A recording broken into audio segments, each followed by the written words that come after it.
ஜோஷுவாவின் புத்தகம் 3ஆம் அதிகாரம், ஜோஷுவா சாப்டர் 3 verse 4. அறியும்படிக்கு அதற்கு சமீபமாய் வராதிருப்பீர்களாக. இதற்கு முன்னே நீங்கள் ஒருபோதும் இந்த வழியாய் நடந்து போகவில்லை என்று சொல்லி கட்டளையிட்டார்கள். ஆமென். ஆண்டவர் இன்றைக்கு உங்களோட பேசுகிற காரியம் என்னென்றா, இதுக்கு முதல் போன வழியில் இல்லை, இனி புது வழியில் நாங்கள் எல்லாரும் நடக்க போகிறோம். ஆண்டவர் எங்களை கால் மிதிக்காத, கால் இதுவரையும் போகாத இடத்துக்குள்ள ஆண்டவர் இங்கே வந்திருக்கிற ஒவ்வொருவருக்கும் ஆண்டவர் கூட்டி கொண்டு போகிறார். இதுவரை இந்த வழியால் நீங்கள் போயிருக்கவே மாட்டீங்க, உங்களுக்கு எக்ஸ்பீரியன்ஸே இருக்காது உங்களோட லைஃப்பில். ஆனால் ஆண்டவர் இன்றைக்கு சொல்கிறார், இன்றையிலிருந்து ஆண்டவர் உங்களுக்கு புதிய வழியை ஆண்டவர் உங்களுக்காக உருவாக்க போகிறார். அதுக்கு முன்னுக்கு இருக்க எல்லா தடைகளையும், எல்லா விதமான பிரச்சனைகளையும், எல்லாவற்றையும் அவர் உங்களுக்கு முன்பாக போய் சகலவற்றையும் நேர்த்தியாக நிறுத்தி உங்களுக்கு பலனை கொடுத்து அந்த வழியால் உங்களை கூட்டிக் கொண்டு போகிறார். ஆண்டவர் அதுக்கு சொல்கிறார், நீங்கள் இன்றைய நாளில் பரிசுத்தப்படுங்கள். இன்றைய நாளில் ஜோசுவாக்கு சொல்கிறார், நீ இந்த ஜோர்தானை கடக்க போகிறாய், இந்த எரிகோவை நீ பிடிக்க போகிறாய், இன்றைய தினத்தில் உன்னை பரிசுத்தப்படுத்து.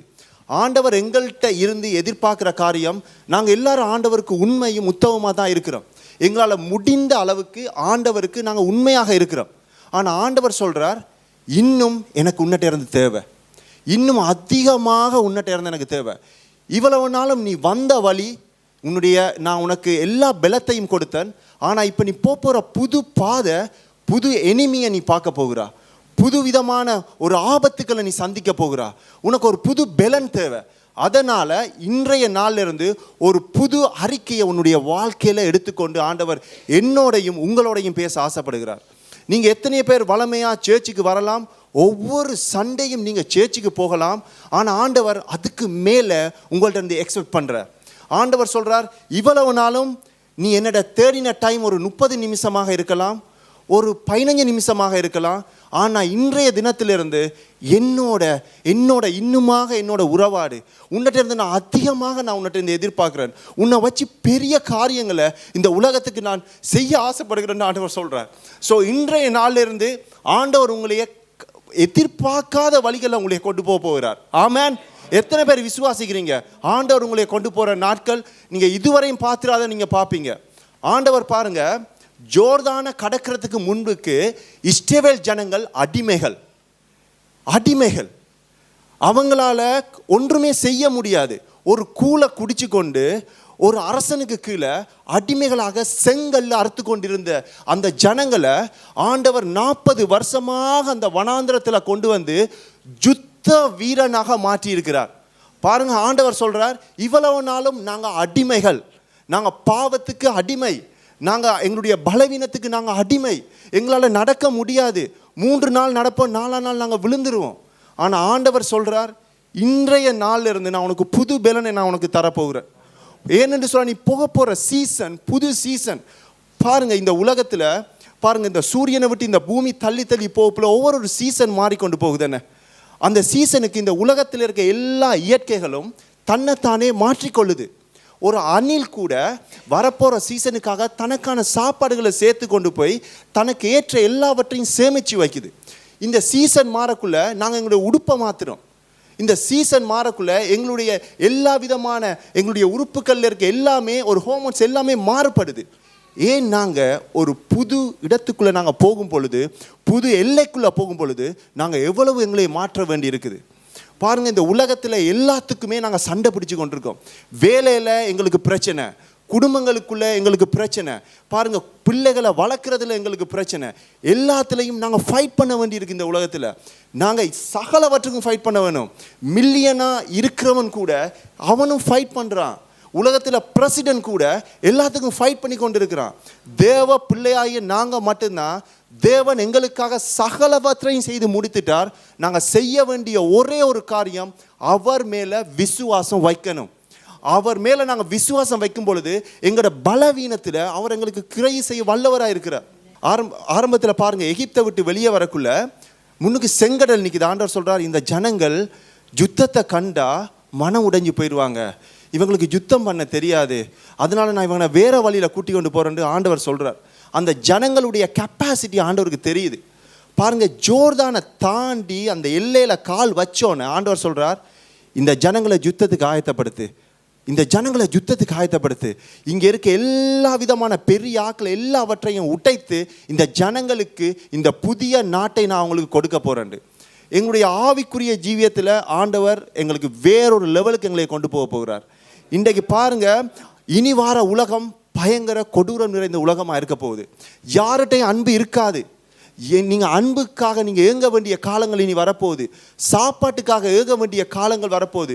குறுகின வயசுலேயே மரணங்கள் ஏற்பட போகுது. எல்லாமே இந்த உலகங்கள் அழிவை நோக்கி போய்கொண்டு இருக்குது. எங்கேயாவது பார்க்குறீங்களா? காலையில் எழுமினோன செய்தியை ஓப்பன் பண்ணி பாருங்கள், மரணங்கள் தான் உங்களுக்கு முன்னுக்கு வரும். சரியா? எல்லா பேரழிவுகளும் தான் முன்னுக்கு வரும். யாராவது ஒருவன் ரட்சிக்கப்பட்டுட்டான், யாராவது ஒருவன் நல்லவனாக மாறிட்டான், யாராவது ஒருவன் செய்த நன்மைகள் எங்களுக்கு செய்தியில் வருகுதா பாருங்கள் இந்த உலகத்தில்? இல்லை. நீங்கள் எப்போ கடைசியாக பார்த்தீங்க காலையில் ஓப்பன் பண்ண செய்தியில் நல்ல விஷயங்களை? ஓப்பன் பண்ணின உடனேயே, டிவியை ஆன் பண்ணின உடனேயே வருகிற செய்திகள் அழிவுக்கு உரிய செய்திகள் மாத்திரம்தான். தேவ பிள்ளையாக இருக்கிற நாங்கள் மட்டும்தான், நாங்கள் தேவன் மேலே நம்பிக்கையாக இருக்கிறபடினால எங்களுக்கு நல்ல ஒரு இடம் எங்களுக்காக ஆண்டவர் ஆயத்தம் பண்ணியிருக்கிறார். எத்தனை பேர் விசுவாசிக்கிறீங்க? இன்றையிலேருந்து ஆண்டவர் மேலே விசுவாசம் வைங்க. ஆண்டவரே, நான் உன் மேலே நான் விசுவாசம் வைக்கிறேன். ஆண்டவரே, எனக்கு புதிய வழியை எனக்கு காட்டுங்கன்னு ஆண்டவர் சொல்கிறார். நாங்கள் எல்லாரும் வாசிப்போம் ஜோஷுவா 6ஆம் அதிகாரம் 2-3. ஆண்டவர் எல்லாவற்றையும் பிடிச்சிட்டார். எரிகோவை ஆண்டவர் அடைச்சிட்டார். இவங்களுக்கு செய்கிறதுக்கு ஒன்றுமே இல்லை. இப்போ இவங்க புதிய எல்லைக்குள்ளே கால் எடுத்து வைக்கிறாங்க. அங்கே ஆண்டவர் எனிமையாக அடைச்சிட்டார். இவங்க போய் ஃபைட் பண்ண வேண்டிய அங்கே அவசியம் இல்லை. ஆண்டவர் எல்லாவற்றையும் செய்து முடித்துட்டார். இவங்களோட வேலை ஆண்டவர் சொல்லுறத கேட்குறது தான். அந்த எனிமி எல்லாமே அடப்பட்டு மனம் உடைந்து போய் அவங்க பயத்தில் இருக்கிறாங்க. இஸ்ரவேல் ஜனங்களை விட அந்த எரிகோவில் இருக்கிற மக்கள் தேவனை நல்லா அறிஞ்சிருக்காங்க. காரணம், அவங்களுக்கு தெரியும் அந்த தேவன் அந்த பெரிய பார்வோன் ராஜ்யத்தையே உடைச்சி இங்கே கொண்டு வந்திருக்கிறார். நாங்கள்லாம் ஏமாத்துறோன்னு அந்த ஜனங்கள் பயந்து போய் இருக்குது. ஆனால் ஆண்டவர் அந்த ஜனங்களை மனமுடைய பண்ணிட்டார். ஆனால் ஆண்டவர் இவங்களுக்கு சொல்கிறார், நீ ஒன்லி ப்ரே பண்ணு, பாட்டுப்படி, மிச்சம் எல்லாத்தையும் நான் பார்த்துக்கொள்கிறேன். ஆண்டவர் எங்களை லைஃப்பில் சொல்கிறார், நீ புது எல்லைக்குள்ளே நீ இண்டையிலேருந்து போக போகிறா. ஆண்டவர் உன்னை அதை இது ஒன்றுமே எங்களை செய்ய சொல்லலை. ஆண்டவர் சொல்கிறார், என்னை துதித்து பாடுங்க, என்னுடைய நன்மைகளை நினைத்து கொள்ளுங்க. ஆண்டவர் உங்களைய வேறொரு இடத்துக்கு கொண்டு போக போகிறார். எரிகோ மாதிரி எவ்வளவு பெரிய யுத்தம் வந்தாலும் ஆண்டவர் எங்களோடு இருந்து எல்லாவற்றையும் ஜெயிக்க எங்களுக்கு பண்ணுவார். பாருங்கள், இதில் நாங்கள் முக்கியமாக நாங்கள் செய்ய வேண்டிய ஒரே ஒரு காரியம், இதுக்கு அடுத்தது ஆயிண்டு ஒரு பட்டணம் ஒன்று இருக்குது. இங்கே எரிகோவில் சண்டை பிடிச்சிட்டாங்க, எரிகோவை வின் பண்ணிட்டாங்க. அந்த எரிகோவிலிருந்து ஒரு மாதத்துக்கு அப்புறம் ஆயிண்டு ஒரு பட்டணத்துக்கு ஒரு பெரியோர் யுத்தம் ஒன்று நடக்க போகுது. ஆனால் இவங்க அதே அறிவோடையும் அதே பலத்தோடையும் அந்த பட்டணத்தோட யுத்தம் பண்ண போகிறாங்க. பாருங்கள், நான் குறுகின நேரம் தான் இருக்குன்னு அதுக்குள்ளே முடிக்க ஆசைப்பட்றேன். இந்த கவனமாக கேளுங்க. எங்களுடைய பழைய மைண்ட் செட்டை வச்சுக்கொண்டு, எங்களுடைய பழைய எக்ஸ்பீரியன்ஸை வச்சுக்கொண்டு புதிய வாழ்க்கைக்குள்ளே நாங்கள் போக முடியாது. ஒரு புதிய ஒரு எல்லையை நாங்கள் கடக்க முடியாது. ஏன்னா இது புதிய பாதை. எனக்கு இந்த வழியில் நான் வந்திருக்கிறேன், எனக்கு இந்த வேலையில் இவ்வளோ எக்ஸ்பீரியன்ஸ் இருக்குது, என் குடும்பத்தில் எனக்கு இவ்வளோ எக்ஸ்பீரியன்ஸ் இருக்குது, எனக்கு இந்த எக்ஸ்பீரியன்ஸை வச்சு நான் எல்லாத்தையும் நான் ஜெயிச்சிருவேன்னு சொல்லி எங்களால் செய்ய முடியாது. ஏன்னா ஆண்டவர் ஒவ்வொரு யுத்தத்திலையும் எங்களுக்கு புதுசாக ஒன்றை எங்களுக்கு ஜெயிக்க வைப்பார். நான் இந்த பலவீனத்தில் நான் வின் பண்ணிட்டேன்னு சொல்லி அதை நான் வின் பண்ணுவேன், அடுத்த யுத்தத்தை நான் வின் பண்ணுவேன்னு சொல்லி நாங்கள் எப்பயுமே நினைச்சிடாதீங்க. பாருங்கள், இந்த ஜோஷுவா ஆக்களை அனுப்புகிறான். இந்த ஆயி பட்டணத்தை போய் நாங்கள் போரிட போகிறோம், ஒரு போய் பார்ப்போம். அப்போ அங்கே போயிட்டு வாரவங்க ஜோஷுவாட்ட சொல்கிறாங்க, ஒரு 3000 பேர் போதும், இவங்களை நாங்கள் வின் பண்ணிடலாம். ஒரு 3000 பேர் எங்களுக்கு போதும், இவ்வளவு பேர் எங்களுக்கு தேவையில்லை, இது ஈஸி, நாங்கள் இந்த பெரிய எரிகோவே வின் பண்ணிட்டோம், இதை நாங்கள் வின் பண்ணிடுவோம்னு சொல்லி ஜோஷுவாக்கு சொல்கிறான். அதே 3000 பேர் போய் தோத்து அப்படியே ஓடி பின்னிட்டு ஓடி வராங்க. பாருங்கள், அதே மைண்ட் செட்டோட நாங்கள் புதிய பட்டணத்துக்கு புதிய வழிக்கு நாங்கள் போக முடியாது. எப்பயுமே ஆண்டவருடைய பாதத்தில் இருக்கும் பொழுது எங்கள்கிட்ட இருக்க எல்லாவற்றையும் ஆண்டவர் மாற்றுவார், ரெடியாக்குவார், அடுத்ததுக்கு நாங்கள் என்ன செய்யணும்னு. பாருங்கள், அப்போ தான் ஆண்டவர் சொல்கிறார், நான் உன்னோட தான் இருக்கிறேன், ஆனால் உங்கள் நடுவில் ஒருவன் பாவம் செய்தபடியால் உங்களால் அந்த பட்டணத்தை வின் பண்ண முடியலைண்டு.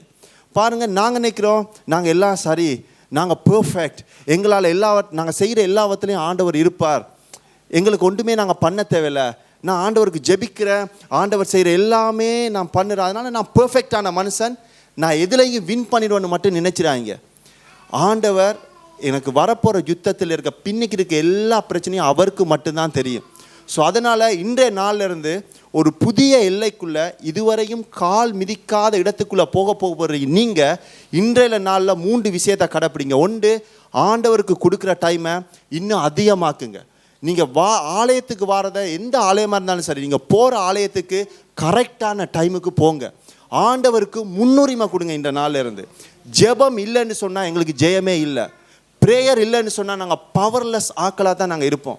இந்த லைஃப்பில் நான் ஓன் எக்ஸ்பீரியன்ஸில் நான் நெச்சது ஒன்று தான், நான் வேலை டயர்டில், பிள்ளைகளோட டயர்டில், ஃபேமிலி டயர்டில் என்னுடைய ஜெபத்தை நான் குறைக்கும் பொழுது நான் ஒரு பவர்லெஸ் மேனாக நான் பார்க்கப்பட்டிருக்கேன். என்னால் முடியாது. அந்த செத்து போன புணம் எப்படி திரும்ப எழும்புமோ, என்னுடைய பழைய மனிதன் அப்படியே எழும்புவான். ஏண்டா நான் ஆண்டவரை விட்டு தூரம் வாரேன், ஆண்டவரோட இருக்க இன்டமெசி எனக்கு இல்லை.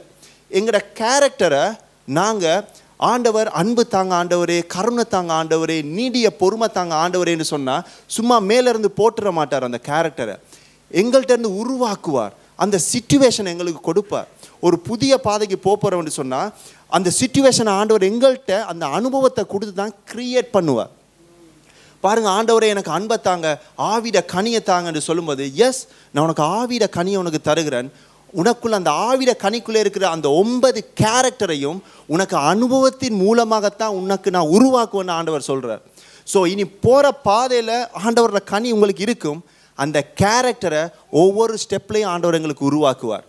ஆண்டவர் மேலே நம்பிக்கையாக இருங்க, ஆண்டவர் உங்களை கைவிட மாட்டார். எங்களுடைய தேவன் ஜீவன் உள்ள தேவன், எங்களுடைய தேவன் ஜீவன் உள்ளவர், அவர் இன்னும் உயிரோடு இருக்கிறார். இன்னும் அற்புதம் நடக்குது இயேசு கிறிஸ்துவின் நாமத்தினால. சரியா? இன்னும் மரிச்சவங்க உயிர் தழுகிறாங்க இன்னும் இயேசு கிறிஸ்துவின் நாமத்தினால. ஒவ்வொரு மனிதனாலும் எத்தனையோ பேர் ஞானஸ்தானம் எடுத்துட்டு இருக்காங்க இந்த உலகத்தில் இயேசு கிறிஸ்துவின் நாமத்தினால. அவர் மரித்த தேவன் அல்ல, அவர் உயிருள்ள ஜீவனுள்ள சுவாசம் உள்ள தேவன். அவர் இந்த இடத்துல அவர் கிரியை செய்து கொண்டிருக்கிறார். உங்களோட ஒவ்வொருவருடைய இருதயத்தையும் அவர் ஆராய்ந்து அறிந்து இருக்கிறார். அவருக்கு மறைவான சிருஷ்டி இந்த உலகத்தில் எதுவுமே இல்லை. இன்றிலிருந்து ஒன்று சொல்லுங்கள், ஆண்டவரே இன்றைய நாள் என்னுடைய இருதயத்தை, என்னுடைய குடும்பத்தை உங்களுடைய கரத்தில் ஒப்படைக்கிற ஆண்டவரே. இன்றைக்கு எல்லாரும் உங்களுடைய இருதயத்தில் சொல்லுங்கள், ஆண்டவரே என்னுடைய ஃபேமிலி உம்முடைய ஃபேமிலி. இவ்வளவு நாள் என்னுடைய சுய பலத்தினால் ஒரு புதிய பாதைகளை, புதிய ஐடியாக்களை, புதிய திட்டத்தை நான் என்ற மூலமாகவே நான் கிரியேட் பண்ணி புது ஸ்டெப்பை எடுத்துக்கொண்டு போனேன். ஆனால் இன்றைய நாளிலிருந்து அப்பா, இந்த ஜோஷுவா 3ஆம் அதிகாரத்தில் இருக்க இந்த வசனத்தை நான் நம்புகிறேன்.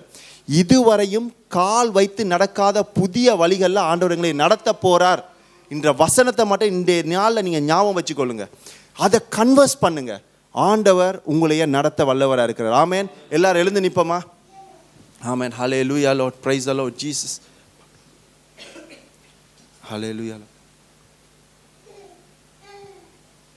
Price the Lord Jesus. எல்லாரும் வாய்களை திறந்து ஜேசப்பாட்ட சொல்லுங்க, ஆண்டவரே என்னுடைய லைஃப்பை உம்மிட்ட கொடுக்குறேன்.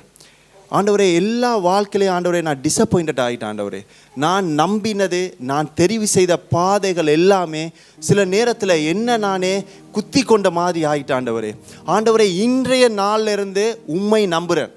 இன்றைய நாளிலிருந்து என்னுடைய லைஃப்பை உம்முடைய கையில் தருகிற ஆண்டவரே. நீர் என்னுடைய லைஃப்பில் நடக்கிற எல்லா போரையும் நீர் வின் பண்ண வல்லவராக இருக்கிறீர். பரிசுத்த ஆவியானவரை இங்கே வந்திருக்கிற ஒவ்வொருவரோடையும் பேசும். பரிசுத்த ஆவியானவரை ஒவ்வொரு இருதயத்துக்குள்ளும் நீர் கிரியை செய்யும் ஆண்டவரே.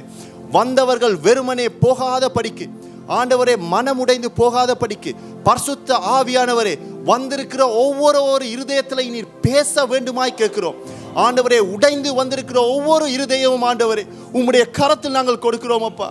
ஆண்டவரே பரிசுத்த ஆவியானவர் அவருடைய இருதயத்தை நீர் சுகமாக்கும் ஆண்டவரே. இனி வாழ்க்கை இல்லை என்று வந்திருக்கிற ஒவ்வொருவருக்கும் புதிய வழியை நீர் வைத்திருக்கிறதுக்காக நன்றி அப்பா. ஆண்டவரே இனி என்னால் முடியாது, இனி என்னால் நடக்க முடியாது, என்னுடைய வாழ்க்கை அவ்வளவு தான் என்று நினைக்கிற ஒவ்வொரு ஆத்துமாக்களுக்கும் புது பலத்தை நீர் கொடுக்க போறதுக்காக நன்றி தகப்பனே. தகப்பனே நீர் என்னை பலப்படுத்தினவர், என் பலவீனத்தில் உதவி செய்தவர் நீர் இவர்களுக்கும் செய்ய ஆண்டவரே நீர் வல்லவராயிருக்கிறீர். நசரேயனாகிய இயேசு கிறிஸ்துவின் நாமத்தினால இங்க வந்திருக்கிற ஒவ்வொருவரையும் ஆண்டவரே நீர் சுகமாக்க போறதுக்காக நன்றி. நசரேயனாகிய இயேசு கிறிஸ்துவின் நாமத்தினால இங்க வந்திருக்கிற டிப்ரெஷன் எல்லாவற்றையும் ஆண்டவர் சுகமாக்க போறதுக்காக நன்றி. நசரேயனாகிய இயேசுவின் நாமத்தினால இங்க வந்திருக்கிற ஒவ்வொரு வியாதியும் குணமாக்கப்படாத வியாதிகள் எல்லாம் இயேசுவின் நாமத்தினால மாற போறதுக்காக நன்றி. நசரேயனாகிய இயேசு கிறிஸ்துவின் நாமத்தினால ஒவ்வொரு குடும்பத்திலையும் கிரியை செய்கிற சத்துருவின் வல்லமையை ஆண்டவர் இயேசு கிறிஸ்து முற்றிலுமாக உடைக்கிறதுக்காக நன்றி அப்பா. தகப்பனே, வந்திருக்கிற ஒவ்வொருவரையும் நீர் சூழ்ந்து கொள்ளும் உம்முடைய கிருபையினால் அப்பா. ஆண்டவரே, சமாதானத்தை கொடுங்கப்பா, சந்தோஷத்தை கொடுங்கப்பா, அவங்கள கம்ஃபர்ட் பண்ணுங்கப்பா. ஆண்டவரே, உம்முடைய வசனம் ஜீவனுள்ள வசனம் என்று அவங்களுடைய வாழ்க்கையில நிரூபிக்க வேண்டுமாய் கேட்கிறோம். இயேசுவின் நாமத்தில் பிதாவே, ஆமென். ஒவ்வொரு நாட்களிலும் பிரியாமல் கடைசி வரை ஒவ்வொரு நிமிடமும் கிருபையால் நடத்திடுவே. ஒவ்வொரு நாட்களிலும் பிரியாமல் கடைசி வரை ஒவ்வொரு நிமிடமும் கிருபையால் நடத்திடுமே. ஆராதிப்பேன் உம்மை நான் உண்மை மனதுடன். ஆராதிப்பேன் உம்மை நான் உண்மை மனதுடன். எல்லாரும் சொல்லுங்க ஆமென். ஆண்டவரே, தகப்பனே, எல்லாரும் சொல்லுங்க. ஆண்டவர் இன்றைய நாள்ல உங்களோட வாயில இருக்கிற அந்த கன்வர்ஷனை தான் அவர் பார்க்கிறார். உங்களோட வாயினால ஆண்டவர் அறிக்கை பண்ணுங்க. ஆண்டவரே, இன்றைய நாள்ல இருந்து என்னுடைய குடும்பம் உம்முடையது, என்னுடைய வாழ்க்கை உம்முடையது. ஆண்டவரே, எல்லாரும் வாயை திறந்து சொல்லுங்க. உங்களோட வாயில வருகிற அறிக்கை தான் உங்களோட வாழ்க்கையை மாற்ற போற அறிக்கை. இன்றைய நாள்ல சொல்லுங்க, இயேசுவே என்னுடைய வாழ்க்கை உம்முடையது. இயேசுவே என்னுடைய பலவீனத்தை நீர் ஆண்டவரே பலனாய் மாற்ற போறதுக்காக நன்றி. எல்லாரும் வாயை திறங்க. நீங்க வாயை மூடுகிறதால உங்களுக்கு வருகிற எல்லா விடுதலையும் நீங்க அடைத்துக் கொண்டிருக்கிறீங்க. ஆண்டவரை சொல்லுங்க, ஆண்டவரே என்னுடைய வாழ்க்கை உம்முடையதப்பா. ஆண்டவரே, என்னுடைய பலவீனத்தை மாற்றுங்கப்பா. என்னுடைய எதிர்காலம் உம்முடைய கையிலப்பா. தகப்பனே, வந்திருக்கிற ஒவ்வொருடைய வாயின் வார்த்தைகள், வாயின் அறிக்கைகளை மாற்ற போறதுக்காக நன்றி தகப்பனே. ஓ ரபக்க சலபக்க தலமங்க சலபக்க சலபக்க சலமாரியா. ஓ ரபக்க சலபலகலப தலமங்க சலபக்க தலபக்க சலமாரியா. ஓ ரபக்க சலமங்க தலபக்க சரபக்க தலமங்க சலமாரியா. ஓ Jesus, thank you Jesus, thank you Jesus, thank you Holy Spirit. ஒவ்வொரு வருத்தமும் ஒவ்வொரு வேதனைகளும் இயேசுவின் நாமத்தினால விடுதலை அடைவதாக. ஒவ்வொரு டிப்ரெஷன்களும் இயேசுவின் நாமத்தினால விடுதலை அடைவதாக. ஒவ்வொரு மன உடைவுகளும் இயேசுவின் நாமத்தினால விடுதலை அடைவதாக. ஓ ரபக்க சலபக்க தலமங்க சலமங்க தலமாரி. ஓ Jesus, thank you Jesus, thank you Jesus, hallelujah, amen, amen.